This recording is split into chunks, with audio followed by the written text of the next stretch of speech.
Дојде време и за она што ви го најавивме на почетокот на денешното издание на Ја сака Македонија, проблемот со загадувањето на воздухот, кој, ако се прашувате зошто го актуализираме токму сега, е затоа што веќе и параметрите велат дека и на лето дури имаме загаден воздух.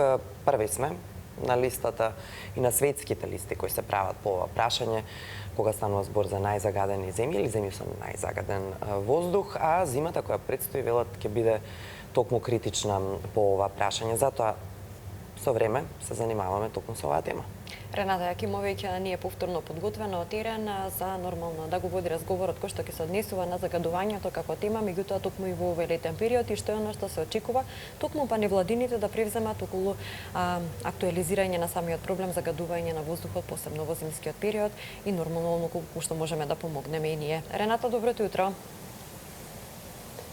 Добро утро, Мими и Јована, повторно од нас од терен и до сите наши гледачи. Како што најавивте и вие, ќе зборуваме за загаденоста на воздухот и покрај тоа што сме во летниот период.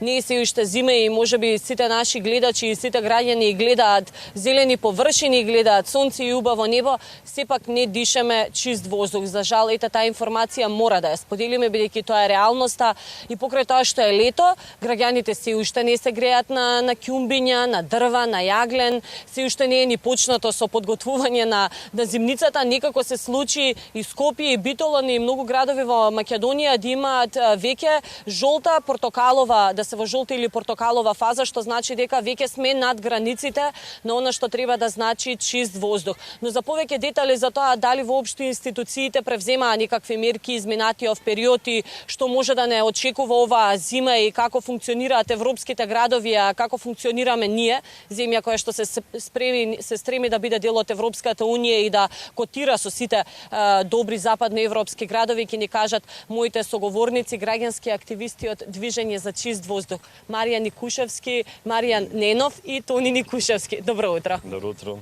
Ви благодарам што и те прифативте да дојдете да бидете дел од нас од програмата и да зборуваме малку за загадениот воздух, проблем кој што ја мачи цела Македонија. Јас кажав, сонцето е тука, времето вака е убаво, ама не дишеме чист воздух. Каква е состојбата во Македонија со воздухот? Ете детално вие ако може да ни кажете.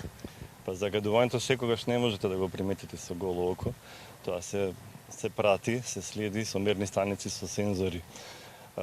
Доста променливо е, можеме да кажеме. Значи, некогаш имаме чист воздух, но меѓутоа некогаш имаме и екстремно загаден воздух. Ние тоа пробавме на наш начин да го контролираме, односно да направиме една слика на ова загадување, затоа и заедно со колегата Тони Никушевски пробавме да инсталираме една мрежа од мерни сензори, која што покажа дека сепак ние сме доста загадена земја. Што е со оние сензори, апарати, ајде како и да ги наречам, кои што треба да ја мерат чистотата на воздухот низ Македонија? Па тие се, ако мислите на оние станиците кои што се под Министерството за животна средина, тие мора да кажеме дека се доста прецизни мерни станици, меѓутоа се во многу мал број и ограничени и доста често се во дефект. Тие не ги мерат сите параметри постојано, така да не ни даваат јасна слика на она што се случува. Мора да имаме нешто плюс, нешто многу повеќе за да го пратиме и за да го спречиме ова што се случува денеска кај нас. Така, мерните станици чинат многу, нивната поправка чини многу и тоа се дел од оправдувањата на институциите, поради кои што тие велат дека голем дел од мерните станици или воопшто не работат, или дел се чека да се сервисираат, па де нешто мерат, де нешто не мерат, делумично работат. Но затоа постојат некои решенија кои што вие ги практикувате, а богами и многу градови низ Европа и низ светот ги практикуваат. Станува збор за сензори кои што може да се стават на фасадата од куќата, на фасадите од зградите, кои што мерат колку ни е чист воздухот и мерат различни параметри. За какви сензори станува збор како граѓански активисти преку неколку донации и ваши средства успеавте да поставите такви станици? Зашто конкретно станува збор, еве да ни кажете? Станува збор за еден нов пристап кој што е преку потребен пред се за науката и пред се за сите оние кои што сериозно сакаат да се бават со проблемот на загадувањето.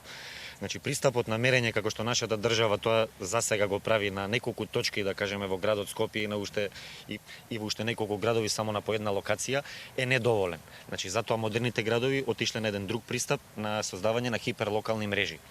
Хиперлокалните мрежи во суштина значат мрежи кои што се густо поставени на повеќе локации низ градот или низ некоја одредена површина и кои што може да дадат една поубава и појасна слика за самото загадување. Како што и во извештајот кој што нашите политичари често милуваат да го спинуваат и да го наречат студија, се работи за финскиот извештај, таму јасно се нотирани сите недостатоци зашто тој документ би можел да се нарече студија. И од таму може да видиме повеќе заклучоци меѓу кои што се недоволна покриеност со мерни места, недоволна покриеност со мерни податоци кои што се многу важни за да може да се направи дистинкција дали доаѓа загадувањето од куќите, тоест од домаќинствата и нивното загревање, дали доаѓа од индустријата или од автомобилите. Модерните градови сите скоро тежнеат и сите се веќе во трка во обезбедување на такви мерни станици. Колку што разбрав, градот Софија веќе има 300 сензори поставено, градот Лондон 1000 сензори поставува во моментов. Едноставно нема град кој што не сака на овој современ начин да го прави тоа, да ги прибира податоците за да има прецизна слика, за да може понатака да прави сериозни чекори, да креира соодветни политики и одговорно да ги троши парите на граѓаните, а со сето тоа и да се очекува видлив резултат во нивната борба. Така, кои се податоци ни ги даваат овие сензори? Кои сите од оние честици кои што се штетни по нашето здравје и не смеат да преминат одредена граница, ги мерат и дали овие сензори може да ни помогнат да ги лоцираме најголемите загадувачи низ различните градови во Македонија? Најголемите загадувачи треба да се за да се лоцираат, треба прво да изградиме една правна држава и еден систем на одговорности и поставеност и соработка на повеќе институции. Доколку тоа го решиме, ние секогаш точно ќе знаеме кој, како и каде. Сега се навратам за параметрите. За да се анализира или за да се зборува воопшто за атмосферска хемија, тоа е популарен термин помеѓу луѓето кои што се бават со оваа тема. Најосновни параметри кои што се потребни да се мерат се PM2,5 частичките, PM10 частичките, азотните оксиди, сулфурни оксиди и озон. Значи, без овие параметри ние не може да зборуваме со ни еден човек кој што е експерт на оваа тема за да побараме искуство, за да побараме насоки и така натака. Како што спомена Марија, нашите станици не само што не работат или дел од нив што работи. Тој дел што работи е сепак недоволен за да ги покаже сите тие податоци кои што се потребни. Затоа ние имаме една станица која што мери само PM честички, а не мери озон, не мери нитрати. Затоа имаме друга станица која што мери само PM10, а останатите параметри не ги мери. Затоа е потребно да го прифатиме тој пристап кој што го развиле модерните и развиени држави, затоа што кај нив знаењето не паднало од Марс или не го измислил некој политичар во неговата канцеларија, напротив, тоа знаење произлегло од институти, од наука, од експерти кои што биле вклучени во таа насока. И затоа тие постигнуваат резултати. Затоа што основна девиза во решавањето на било кој проблем е, ако не можеш да го видиш или ако не можеш да го измериш, не можеш да го поправаш.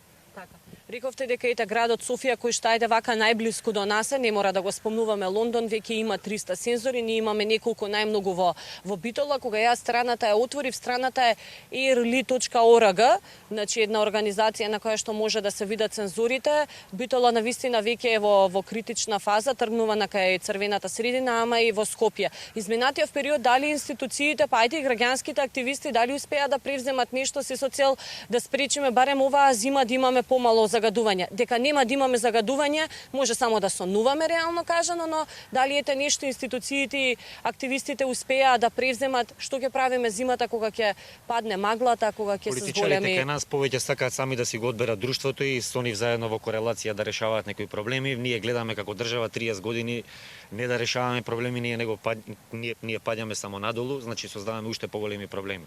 Инаку има многу голем број на активисти кои што се вистински засегнати, кои што даваат многу од себе за да помогнат како да се реши овој проблем. Меѓутоа, за жал, слухот од другата страна на преговарачката маса, тоест од страната на политичарите, е многу мал. Ние имаме узурпирана политика од незнајковци, имаме узурпирана политика од коалицијски заслужни кадри и затоа ние не може да бараме решенија во вакви констелации. Исто така сме и многу неискрени, доколку ние сакаме вистинско решавање на проблемите. како што тоа го прават сите и како што беа главните основни два заклучока на последниот самит за климатски промени во Катовице, на кој што беше присутен и нашиот заменик министер, а кој што во таа насока не стори ништо, напротив, цело време создаваше клима и патека како да се оди во една друга насока како Санчо Панса и Дон Кихот да војуваме со ветерници. Основните два заклучоци на самитот во Катовице беа индустријска и енергетска транзиција. Без индустријска и енергетска транзиција ние не може да си помогнеме на нашиот проблем. Не чумбиња, не автомобили, тоа се приказки за мали деца. Значи, секаде во светот индустријата и енергетиката се главните загадувачи. Ако го погледнеме нашиот случај, ние донесовме и инвестиравме стотици милиони евра како држава да го донесеме гасот низ целата територија на државата. Гасот моментално се наоѓа на 1 километар до 2 километра најмногу воздушна линија од рек Битола. Ние гледаме уште ќе се поставуваат филтри, ќе се градат некои заштитни парапетчиња за пепелта, наместо сите средства да се алоцираат, да се поврзе час поскоро рек Битола како еден од најголемите емитери на Балканот, да се поврзе на газ. Барем 2 блока од трите присутни што се во рек Битола. Наместо да се фрлаат пари за комплетна филтрацијска постројка која не чини 20 милиони евра. Тоа е само еден дел од тој цел систем од загадување на рек Битола. Наместо се фрлат тие 160-150 милиона за комплетен филтрацијски систем. За истите пари може ние веднаш во рок од 2-3 месеца веќе да добиеме функционална фотонапонска централа од 200 мегавати, која што исто така ќе го замени тој трет блок. Ете таа енергетска транзиција за која што ние зборуваме. Ние како граѓани и индустријата заедно, индустријата не е исто најголемиот кривец. Кривци се политичарите, затоа што сите ние плаќаме еколошки такси за нашето работење, за нашето живење. Тие такси се слеваат во државната каса. На име на еколошки такси во последните години беа издвојувани значителни средства, по 160 до 190 милиони евра годишно. Меѓутоа ние гледаме дека политиките за чист воздух се по 1,5 2 милиони